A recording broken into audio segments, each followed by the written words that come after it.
Morning po, update ko lang kayo.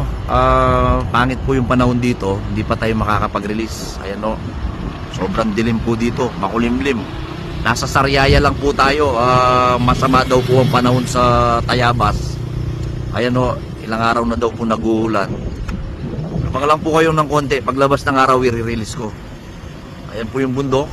Dito meron yan, pero tignan nyo wood yan, panahon na yan. Kung mapapansin nyo, sobrang kapal po ng ulap dito. Ulan po yan, ulan. Ayan po. Mamaya-maya po magre-release po tayo. Idol, good morning po. What's up mga kalapatids? Maligayang pagbabalik dito sa ating munting tambayan Chocobulok TV. Tara samahan ninyo ako sa araw na ito ng Miyerkules. Abangan na naman tayo. Ang ating mga alaga magmumula doon sa Tayabas, Quezon.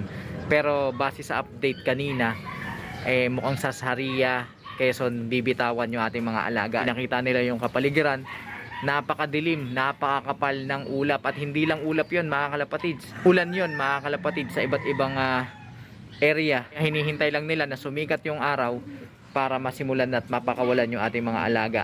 Well, kung tutuusin, mas malayo kaysa dun sa Tayabas kung ang pagbabasihan ay air distance. Kung tama tayo ng tansya, yung Tayabas ay naglalaro sa 95 to 98 kilometers air distance.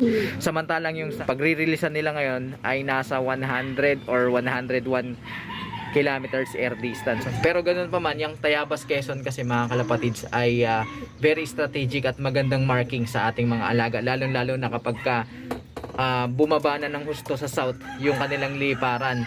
So yan ang isa sa mga talagang dadaanan nila. Parang gateway yan gateway ng south, yung Quezon na yan, lalo na yung Tayabas na yan. Medyo nasa gitna yan, kumbaga nagsisilbing tulay sa magkabilang dagat.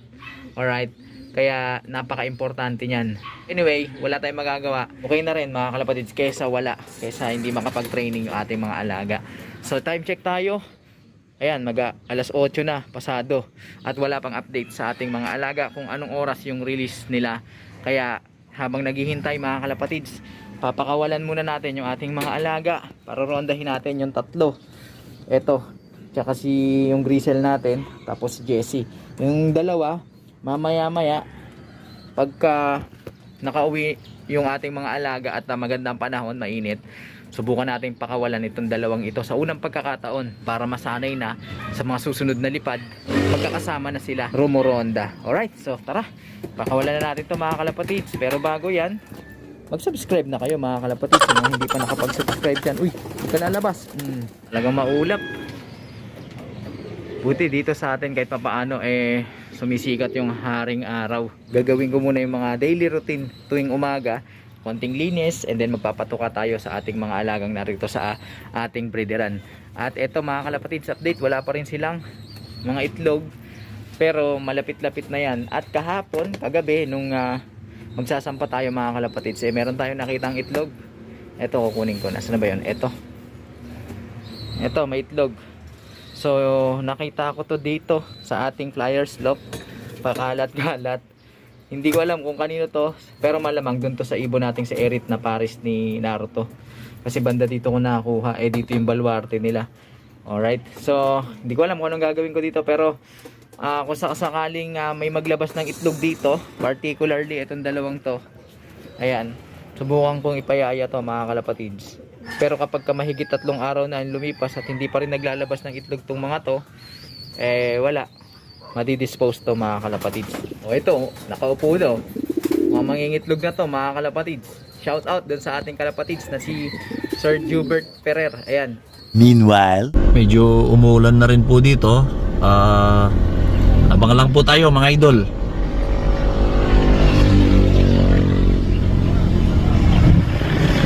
Sobrang dilim po talaga. Ayan, sigurado mawawala po yung mga ibon. Mahihirapan talaga dito. Abang lang po tayo ng konti pa.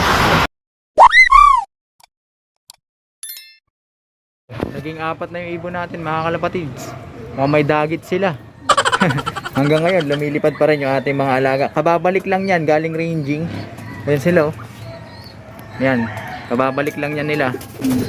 Halos mahigit kalahating oras na mga kalapatids. At update tayo. Mukhang hindi maganda yung kalagayan doon sa release area, doon sa Saria, Quezon. Dahil doon mismo sa pwesto nila kung saan nakatambay yung mga truck, nagsisimula na ring umulan at dumilim, mga kalapatid. So ano kaya magiging pasya ng management ng club? Anong oras kaya nila pakakawalan yung ating mga alaga? Malamang ibaba na naman yung training sa ibang lugar kung saan may magandang panahon. So tignan na lang natin yan, mga kalapatids. Meron naman tayong tiwala sa diskarte management ng club na ating nililiparan, dahil mga nagmamanage dyan mga idol, mga veterano na sa pagdating sa iparan ng mga ibon. Pasakop na lang tayo sa kanila, mga kalapatids. Alright, so antay-antay tayo. Meanwhile, Ayan, magre-release na po tayo. Maraming salamat po, mga ka-BBC. Ito po, lumabas po yung araw dito. Gumanda yung panahon, papunta Manila. Okay na po. Sana sa dadaanan nila, safe po yung mga ibon po natin. Okay? Ready na? Tulong-tulong kayo dito, ha? Dahan-dahan lang, dahan-dahan. Okay? Okay, BBC Manila. 8:39.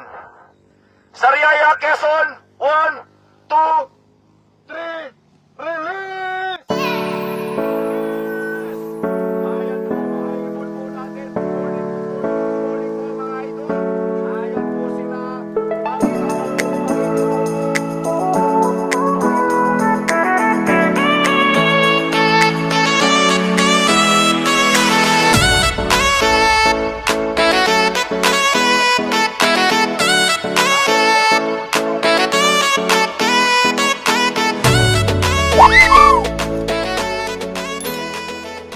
Update tayo, mga kalapatids. Yan, 9:45 ng umaga. Mag-iisang oras na rin simula nung na-release yung ating mga ibon. So on the way na yung mga alaga natin. At kung titignan natin dun sa live nila, nung huling live nila, nung nirelease nila yung mga alaga nating ibon, medyo gumanda na yung panahon, umaliwalas yung kapaligiran, at nagpakita na yung haring araw, kaya na-release na yung ating mga alaga. Bagamat late, pero okay lang yan, mga kalapatids. Sure naman na malaki ang tsansa na uuwi yung ating mga ibon. Kung hindi man makauwi yung ating mga alaga, hindi dahil sa kapabayaan ng club. Maaaring maganda yung panahon doon sa pinag-releasean, pero alam nyo naman, ang bilis magpalit ng panahon, at yung mga dadaanan nilang lugar, di natin alam kung anong kalagayan ng weather doon. So hindi natin talaga masasabi, mga kalapatids. Kaya antay-antay na lang tayo, mga kalapatids. Mamaya-maya lang nandito na kung makakauwi yung ating mga alaga. Yung 3 ibon natin hanggang ngayon, mga kalapatids, wala pa. Oo, anong oras na, oh? Lampas 1 oras at kalahati mahigit na yung nililipad nila, at hanggang ngayon di pa bumabalik. Kanina nagronda sila, nagranging, tapos bumalik, and then ikot-ikot uli, tapos nawala na naman. Hanggang ngayon di pa bumabalik. Dapat papasukin na natin yun, dahil mamaya-maya mag-uuwi yung ating mga alaga. Ayan na sila, mga kalapatids. Ayan na yung ating mga ibon. Ngayon lang bumalik. Ayan, grabe, oh. Mahigit 1.5 oras yung ginawa nilang paglipad. So kaya nagpupunta yan. Kailangan papasukin na natin yan sila, para kapag dumating yung ating mga inaantabayanan, wala nang hadlang. Diretso na sila. Tawagin na natin yan para hindi na tumambay pa sa taas.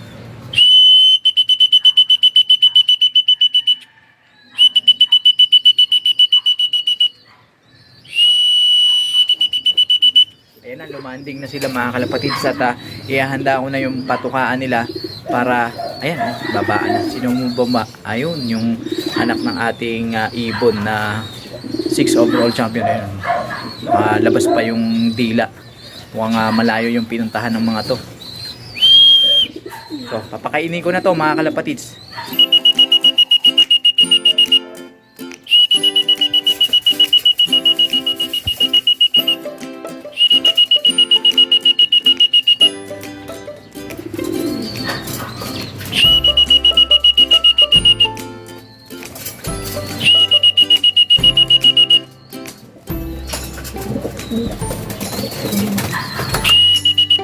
Hesitant talaga pumasok tong ibon na to, yung inakay natin, kasi nga nabubuli siya. Ayan siya, ayaw niya pumasok, pero bahala siya sa buhay niya. Hindi natin bibigyan dyan ng pagkain, para kapag nagpapatuka tayo, talagang kailangan pumasok. 1 oras na simula nung inirelease yung ating mga alaga. Antay-antay pa tayo mga kalapatids. One eternity later. Sabi ko na nga ba, may lumagutok sa bubong mga kalapatids. Update tayo, ayan to, pumasok na. Nauna na naman yung ating ibon na si Erit mga kalapatids, yung dating laging nahuhuli, yung laging naka-cut off. Ayan yung ibon natin mga kalapatids. Uminom agad, time check 10:21 ng umaga. Alright, ayos gumagaling ka na. So antay-antay pa tayo dun sa dalawa mga kalapatids. So malamang pauwi na rin yan. Yan na mga kalapatids. Yun, eto kararating lang. Si Tipa yung pumangalawa mga kalapatids. Time check 10:23 mga kalapatids. Ayan, pasok. Yun. So ayan mga kalapatids, nagdadatingan na yung ating mga alaga. Sa pagkakataong ito, ang nangulelat walang iba kundi si Naruto. So antayin natin kung makakauwi yung lokong yun. 75 years later. May lumapag dun sa bubong natin. Subukan nga nating tawagin.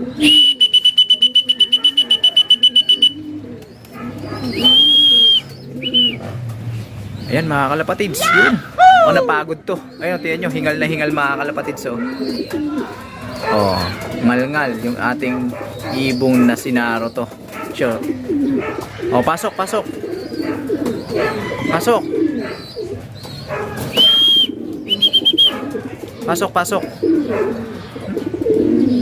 Pasok na. Stickin natin. Sunayin natin sa stick to. Para pasok na. Yun, pumasok na mga kalapatids. Time check tayo ngayon. Ayan. Nako, cut off na yata to. Mag-aalas 11 na, 10:55. Uy! Nako. May napansin ako sa kanya mga kalapatids. Mukhang magang-maga yung kanyang mata. Ito. Ito. Ayan. Tignan nyo naman yung mata niya, oh. Puro sugat. Ayan. Malamang nakipagtukaan to dun sa may crates. At namagaan ng gusto yung mata niya. Ayan, oh. Kawawa, mga kalapatids. Siguro kaya natagalan siya, nahirapan dahil may iniinda sa mata. Inaway pa siya dito pagdating. Ikaw, huwag ka na pumwesto dyan. Dito ka na pumwesto. Yan, dyan ka na pumwesto. Alam mong meron tayong pasyente. Ayun. So, confirm mga kalapatids, yung itlog na yan ay itlog nila. Kaya, ayan, pinuntahan niya agad at binantayan niya agad. So yun ang ating naging pauwian, bagamat mukhang mabagal at siguro cut off na yata yung ating mga ibon. Pero ipopost ko na lang dyan, ilalagay ko dyan sa screen yung naging performance nila mga kalapatids para makita ninyo. Maraming salamat sa inyong pagtambay, pakikiabang, pakikipagkwentuhan dito sa ating munting tambayan. Sa mga hindi pa nakapag-subscribe dyan, naku, ano pang hinihintay nyo, mag-subscribe na kayo, hit nyo na notification bell para nang sa ganun updated kayo sa ginagawa nating kwentuhan, nakapupulutan ng mga kaalaman. Mag-like, comment, share sa video ito kung yung nagustuhan at pakisuporta ng ating Facebook page para sa tuloy-tuloy na kwentuhan, nakapupulutan ng mga kaalaman. Hanggang sa muli mga kalapatids, naku, kawawang-kawawa ito. Gusto nang uminom pero hindi pinapaporma nito. Ikaw, wala ka namang ginawa dito. Diyan ka nga. Sa labas. Ayan, inom ka na. Kawawa tong ibon natin to eh. Electrolyte. Kapatakan natin yan mamaya para ma-relax naman yung ating alaga.